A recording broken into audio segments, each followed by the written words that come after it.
नमस्कार दोस्तों, एक बार फिर से आप लोगों का स्वागत है आपके अपने YouTube चैनल ज्ञान विद JMD में। तो आज हम लोग लेके आए हैं कक्षा 3 की कार्य पुस्तिका हिंदी विषय से। आज की इस वीडियो में हम लोग बात करेंगे कार्यपत्रक 61 से लेकर कार्यपत्रक 70 के बारे में। इसके सभी प्रश्नों को हम लोग बारी बारी से यहाँ पे हल करने का प्रयास करेंगे। तो आप लोगों से अनुरोध है कि आप लोग वीडियो को स्किप ना करें, क्योंकि अगर आप लोग वीडियो को स्किप करते हैं तो इन कार्यपत्रों की महत्वपूर्ण जानकारी आप लोगों से छूट सकती है। तो आइए अब हम लोग वीडियो को स्टार्ट करें। कार्यपत्रक 61 काल। क्रिया के जिस रूप से किसी काम के होने के समय का बोध हो उसे काल कहते हैं। काल 3 प्रकार के होते हैं: भूतकाल, वर्तमान काल और भविष्यकाल। तो दोस्तों, इसका एक विस्तृत वीडियो हम लोगों ने बना दिया है, आप लोग प्लेलिस्ट में जाके उसको देख सकते हैं और विस्तार से इनकी जानकारी ले सकते हैं। तो दूसरा प्रश्न देखते हैं, ख इन वाक्यों में आई क्रिया का काल बताइए। तो आइए देखते हैं कौन से काल में है एक वाक्य। आप क्रिया शब्दों के बारे में पढ़ेंगे, इसका मतलब ये आगे होने वाली चीजें हैं, तो ये भविष्यकाल हो जाएगा। आप क्रिया के बारे में पढ़ चुके हैं, तो ये भूतकाल होगा, यानी ये बीत चुका है। आप काल के बारे में पढ़ रहे हैं, यानी ये क्रिया हो रही है, ये वर्तमान काल हो जाएगा। आप अविकारी शब्दों के बारे में पढ़ेंगे, ये भविष्यकाल होगा। हम सभी कल बाजार जाएंगे, तो ये भी भविष्यकाल होगा। आज वर्षा हो रही है, तो ये वर्तमान काल होगा। मैं कल अपनी नानी के घर गया था, तो ये था है तो भूतकाल हो जाएगा। बच्चे टीवी देख रहे हैं, ये वर्तमान काल होगा। मैंने यह किताब पढ़ ली, तो ये भूतकाल होगा। अध्यापिका हिंदी पढ़ा रही है, तो ये वर्तमान काल होगा। 62 निम्नलिखित वाक्यों में प्रयुक्त क्रियाओं का काल लिखिए। रमन आज पटना से लौटेगा, ये भविष्यकाल है। मैं अपना गृह कार्य कर चुका, ये भूतकाल है। रमा गीत गा रही है, वर्तमान काल है। सन 1947 में हमारा देश आजाद हुआ था, ये भूतकाल है। भारत एक विकसित देश बनेगा, भविष्यकाल है। मजदूर लगातार परिश्रम कर रहे हैं, तो ये वर्तमान काल है। दूसरा है, संकेतों के अनुसार क्रिया का काल बदलिए। तो देखिए, एक वाक्य है और यहाँ पे एक संकेत दिया है, यानी जो वाक्य है इसके हिसाब से बदल देना है। छुट्टियों में हम शिमला जाएंगे, तो ये भविष्यकाल है, लेकिन इसको भूतकाल बना देना है, तो ये बनेगा छुट्टियों में हम लोग शिमला गए थे। उसी तरह से आकाश दिल्ली गया था, ये भूतकाल है, इसका वर्तमान बना देना है, आकाश दिल्ली गया है। इसके बाद मैं यह किताब पढ़ रहा हूं, भविष्यकाल है, तो ये भविष्यकाल में बनाना है, मैं यह किताब पढ़ूंगा। नेताजी भाषण दे रहे हैं, भूतकाल बनाना है, नेताजी भाषण दे रहे थे। नेहा की दादी जी तीर्थ यात्रा पर जाएंगी, वर्तमान काल बनाना है, नेहा की दादी जी तीर्थ यात्रा पर जा रही है। कार्यपत्रक 63 वाक्यों के अंत में उचित विराम चिन्ह लगाइए। कितनी सुंदर तितली है, विराम चिन्ह। मैं दिल्ली जा रहा हूं, विराम चिन्ह। अब तुम कब आओगे, देखिए प्रश्नवाचक चिन्ह। माताजी घर आ रही हैं, विराम चिन्ह। बगले की चोंच में क्या है, प्रश्नवाचक चिन्ह। तुम्हारा नाम क्या है, प्रश्नवाचक चिन्ह। तुम कहां जा रहे हो, प्रश्नवाचक चिन्ह। और वह कक्षा 4 का छात्र है, तो पूर्ण विराम चिन्ह।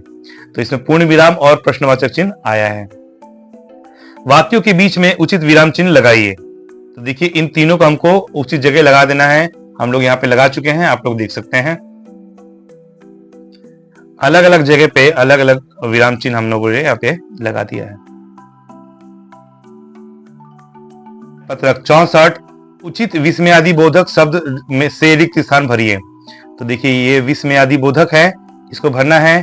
तो उफ कितनी तकलीफ हो रही है, वाह कितनी सुंदर कमीज है तुम्हारे पास, आहा तुम तो दौड़ में प्रथम आए हो, छी बड़ी गंदी बदबूदार जगह है ये, हाय मेरा नया पेन खो गया। इसके बाद है उचित समुच्चय बोधक शब्दों का प्रयोग करके रिक्त स्थान भरिए। या, और, लेकिन, इसलिए, क्योंकि। तो देखिए, हम बिना पूछे चाय ले आते, लेकिन कुछ लोग चाय नहीं पीते। चाय लेंगे या पानी। मोहित और शरद सगे भाई हैं। मुझे खांसी है, इसलिए आइसक्रीम नहीं खाऊंगा। वह घर वापस आ गया क्योंकि ट्रेन निकल गई थी।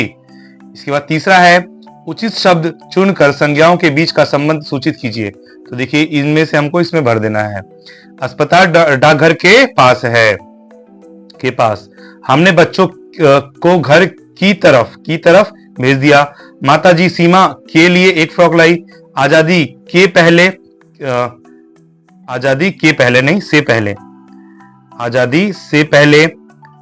पहले देशवासियों ने बहुत कष्ट भोगे।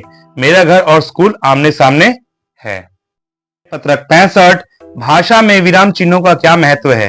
तो देखिए, अपने भावों का अर्थ स्पष्ट करने के लिए या एक विचार और उसके प्रसंगों को प्रकट करने के लिए रुका जाता है।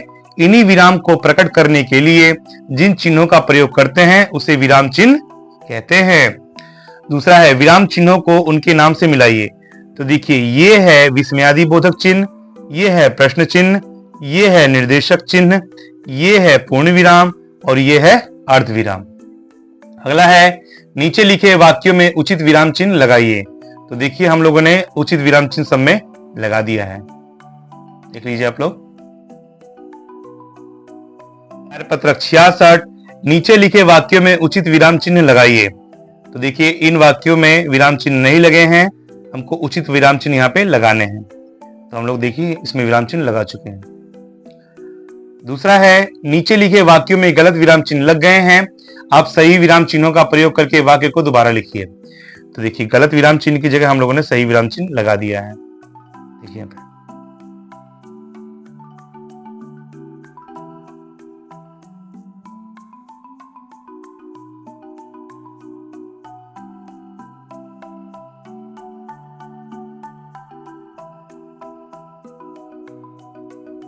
पत्रक 67, मेरा घोड़ा। घोड़े पर नीचे एक कविता दी गई है, उसे पढ़िए और नीचे दिए गए चित्र में रंग भरिए। तो देखिए, यह है घोड़ा, कविता है, उछला कूदा मेरा घोड़ा, लिए सवार हवासा दौड़ा, जैसे तीर धनुष से छोड़ा, कभी न खाता तन पर कोड़ा। तो इसको हम लोग क्या करेंगे, इसको हम लोग रंग से भर देंगे। पत्रक 68, नीचे दी गई पंक्तियों को बॉक्स में दिए गए शब्दों की सहायता से पूरा कीजिए। तो देखिए, इसको हमको भरना है। मेरा नाम अमित है और मैं भारत में रहता हूं, अपना नाम लिखना है इसमें। राजा भरत के नाम से नाम भरत पड़ा, इसे हिंदुस्तान और इंडिया भी कहते हैं। भारत की राजधानी नई दिल्ली है। भारत 15 अगस्त 1947 को स्वतंत्र हुआ था। भारत में गंगा यमुना जैसी पवित्र नदियां बहती हैं। भारत में अनेक धर्मों और जातियों के लोग प्रेम से रहते हैं। मेरे देश को प्रकृति ने कई उपहार दिए हैं। भारत के उत्तर में सबसे ऊंचा पर्वत हिमालय है। मुझे अपने देश पर गर्व है। कार्यपत्रक 69, निम्नलिखित प्रश्नों के उत्तर दीजिए। एक सप्ताह में कितने दिन होते हैं, उनके नाम लिखिए। तो एक सप्ताह में कुल 7 दिन होते हैं और उनके नाम है सोमवार, मंगलवार, बुधवार, बृहस्पतिवार, शुक्रवार, शनिवार और रविवार। दूसरा है, एक वर्ष में कितने महीने होते हैं, उनके नाम लिखिए। तो एक वर्ष में कुल 12 महीने होते हैं, उनके नाम है जनवरी, फरवरी, मार्च, अप्रैल, मई, जून, जुलाई, अगस्त, सितंबर, अक्टूबर, नवंबर और दिसंबर। तीसरा प्रश्न है, सोमवार के बाद कौन सा वार आता है? तो सोमवार के बाद मंगलवार आता है। दिसंबर महीने से पहले कौन सा महीना आता है? तो दिसंबर महीने से पहले नवंबर आता है। वर्ष का सबसे छोटा महीना कौन सा होता है? तो वर्ष का सबसे छोटा महीना फरवरी होता है। अगस्त का महीना कितने दिन का होता है? तो अगस्त का महीना 31 दिन का होता है। कार्यपत्रक 70, श्रुति सम भिन्नार्थक शब्दों के अर्थ लिखिए। शब्द और अर्थ, देखिए यहाँ पे दो आम हैं। एक आम का अर्थ है खाने का फल और एक आम का अर्थ है साधारण।